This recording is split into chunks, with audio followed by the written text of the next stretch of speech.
ආයිබෝවන් කියලා පිළිගන්නවා සියලු දෙනාම. මේ මාසේ දෙවෙනි දිනයින් අවසන් වුණ සතියේ මාකට් එක කොහොමද මූව් වුනේ කියලා ඇනලයිස් කරන්න තමයි මේ වීඩියෝ එකෙන් බලාපොරොත්තු වෙන්නේ. ඒ වගේම ASPI එක මේ වෙනකොට කොහොමද මූව් වෙන්නේ කියලා chart එක ඇසුරෙන් මම මේ වීඩියෝ එකෙන් පැහැදිලි කරනවා. ඔන්න මේ වීක් එකේ ඉඳන් ඔයාලා වෙනුවෙන් අලුත් වැඩක් අරන් එනවා. ඒ මොකක්ද කියලා මම මෙහෙම කියන්නම්කෝ. අපි ස්ටොක් මාකට් එකේ රැඳිලා ඉන්න නම් මාකට් එකේ තියෙන කම්පැනි ෂෙයාර්ස් ගැන අවබෝධයක් විතරක් තිබිලා මදි. මේ ෂෙයාර්ස් වල ප්‍රයිස් එකේ අප් ඇන්ඩ් ඩවුන් සිද්ධ වෙන්නේ ඇත්තටම කිව්වොත් රටේ ඕවර්ऑල් ඉකොනොමික් කන්ඩිෂන් එක අනුව. ඒක නිසා මේ සතියේ ඉඳන් ඒ වීක් එකට අදාළ හයිලයිට් වෙච්ච ඉකොනොමික් නිවුස් සමරයිස් කරලා ඕනම කෙනෙක්ට තේරෙන විදිහට පැහැදිලි කරන්න බලාපොරොත්තු වෙනවා. අද වීඩියෝ එකේ වැදගත් පොයින්ට්ස් ගොඩක් කතා කරනවා. ඒක නිසා වීඩියෝ එක අවසන් වෙනකම් ඔයාලා රැඳිලා ඉන්න. රයිට්. අපි යන් අද වීඩියෝ එකට.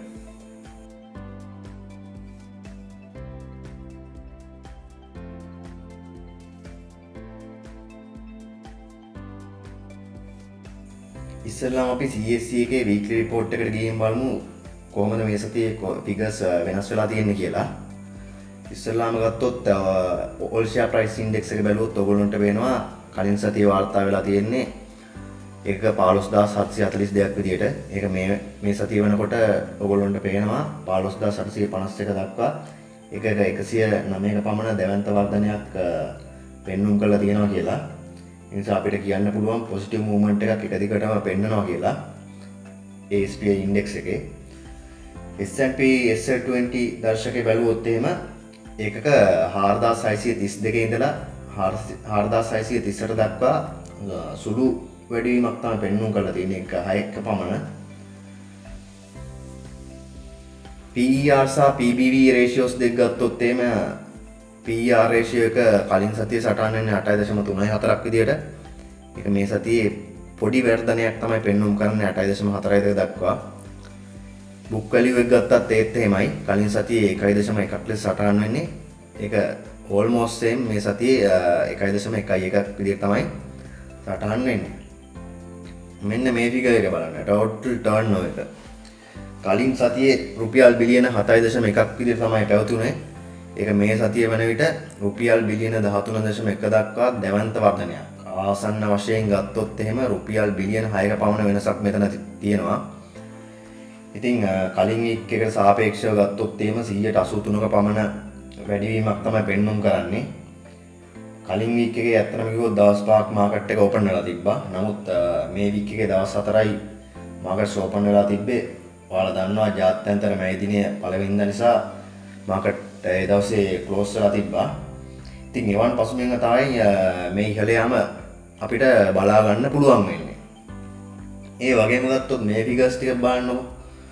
ඩොමෙස්ටික් පර්චේසස් කලින් සතියේ සාපේක්ෂව වැඩි වෙලා තියෙනවා. රුපියල් බිලියන 6.8 ඉඳලා රුපියල් බිලියන 11.4 දක්වා.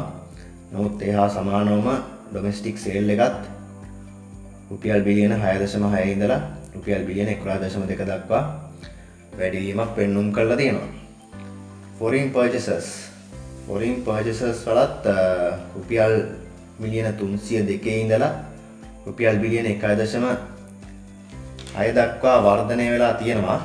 නමුත් දේශීය විකුණුම් ප්‍රමාණයත් foreign sale එකත් රුපියල් බිලියන 462 ඉඳලා රුපියල් බිලියන 1.9 දක්වා වැඩි වෙලා තියෙනවා කියලා අපිට මේ ෆිගර්ස් ටික බලුවම පේනවා.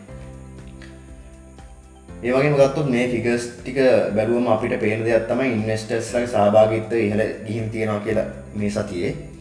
ඒ වගේම මාකට් ලික්විඩිටි එක. එහෙම නැත්නම් වෙළඳපොළ ද්‍රවශීලතාවය ඉහළ ගිහින් තියෙනවා කියලාත් අපිට කියන්න පුළුවන්.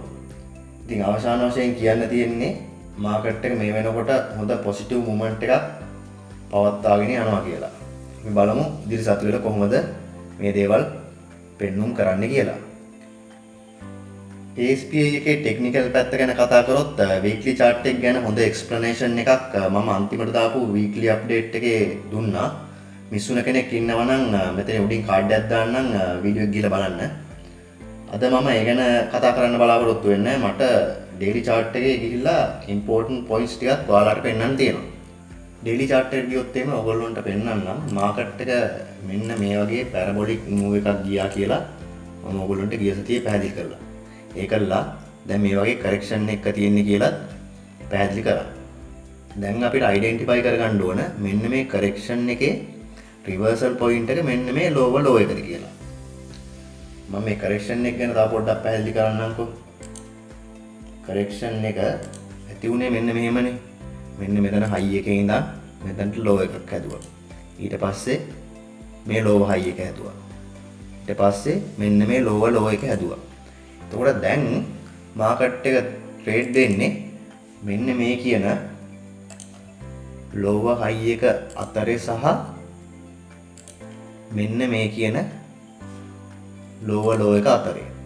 එතකොට මෙන්න මේ රේන්ජ් එකේ තමයි මේ වෙනකොට ASPI එක යන්නේ කියලා අපිට කියන්න පුළුවන්. එතකොට දැන් මේ ඉන්නේ අපි ඉන්නේ ක්‍රිටිකල් මූව්මන්ට් එක.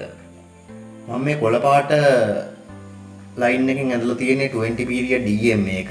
මම ඒක තව ටිකක් zoom කරලා පෙන්නන්නම්. මේ කොළ පාට ලයින් එක තියෙන්නේ. ඒක තමයි 20 පීරියඩ් EMA එක. මම ඒක දාගන්න හේතුව තමයි මට ඕනේ උනේ ෂෝට් ටර්ම් කොහමද ASPI එක මූව් වෙන්නේ කියලා අයිඩියා එකක් ගන්න. මොකද EMA එක ASPI එකට ගොඩක් සෙන්සිටිව් විදියට රියැක්ට් කරනවා. ASPI එක ගත්තොත් එම දැනට 20 පීරියඩ් EMA එකට උඩින් තමයි තියෙන්නේ. නමුත් මෙතන නිල් පාටින් දක්වලා තියෙන 50 කියන 50 පීරියඩ් සිම්පල් මූවිං ඇවරේජ් එකට යටින් තමයි තියෙන්නේ. දැන් අපි වොච් එකේ ඉන්න ඕනේ මෙන්න මේ 50 කියන සිම්පල් මූවිං ඇවරේජ් එකට උඩින් ASPI එක ක්ලෝස් වෙලා මෙන්න මේ ලෝවර් හයි එක ඇඳලා තියෙන ලයින් එකටත් උඩින් ASPI එක ක්ලෝස් වෙනවාද කියලා.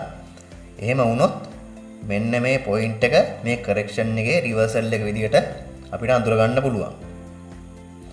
බැරි වෙලාවත් මෙන්න මේ 20 පීරියඩ් EM එක කඩාගෙන ASPI එක පල්ලයට આવොත් අපිට මේ කරෙක්ෂන් එක තාම වැලිඩ් කියලා කියන්න පුළුවන්.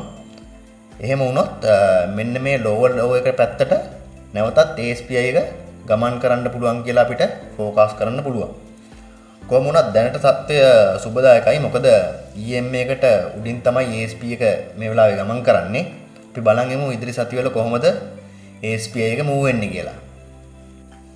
රයිට්, අපි දැන් යන් මේ වීක් එකේ ඉඳන් පටන් ගන්න අලුත් වැඩේට ඉකොනොමික් නිවුස් ගැන සාකච්ඡා කරන්න.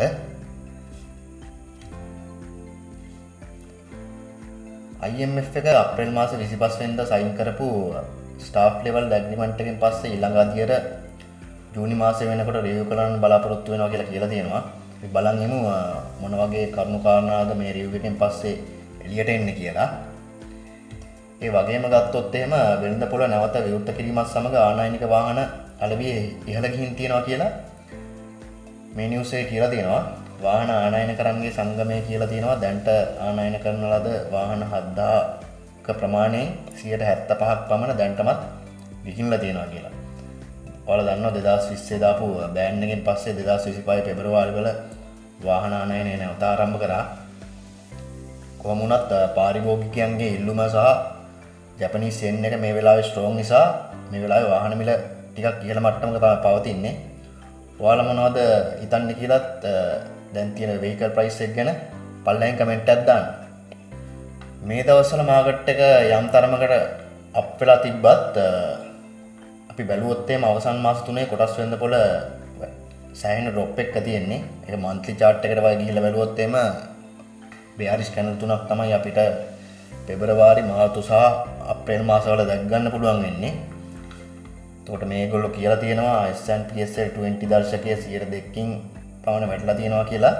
නමුත් ASP එක නම් බොහෝ දුරට ස්ථාවර මට්ටමක පවත්වාගෙන යනවා කියලාත් කියලා තියෙනවා.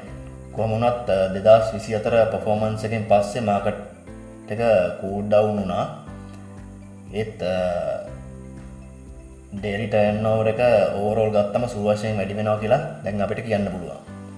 ඉදිකිරීම් අංශයේ PMI එක මාර්ච් වල අඩු වෙලා තියෙනවා කියලා තියෙනවා. නමුත් ඒක ඒ තරම් ලොකු අවුලක් නැහැ කියලා තමයි ෆිගර්ස් වලින් බලුවම පේන්නේ.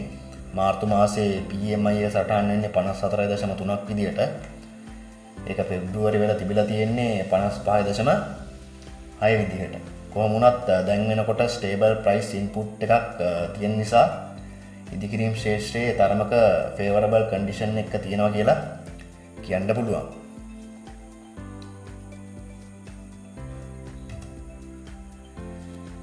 ඔන්න ඊළඟට වැදගත් නිවුස් එකක් තියෙනවා. ඔයාලා ආස කරන නිවුස් එකක් තමයි මේක. මේ සතියේ රිලීස් වුණ සියලුම කාණ්ඩවල ඉන්ධන මිල අඩු වුණා කියලා සෙපෙට්කෝ සමාගම නිවේදනය කරා. 92 වර්ගයේ පෙට්‍රල් ලීටරයක් රුපියල් 293 දක්වාත් ඒ වගේම ඔටෝ දීසල් ලීටරයක මිල රුපියල් 274 වෙනකන් අඩු වුණා කියලා තියෙනවා.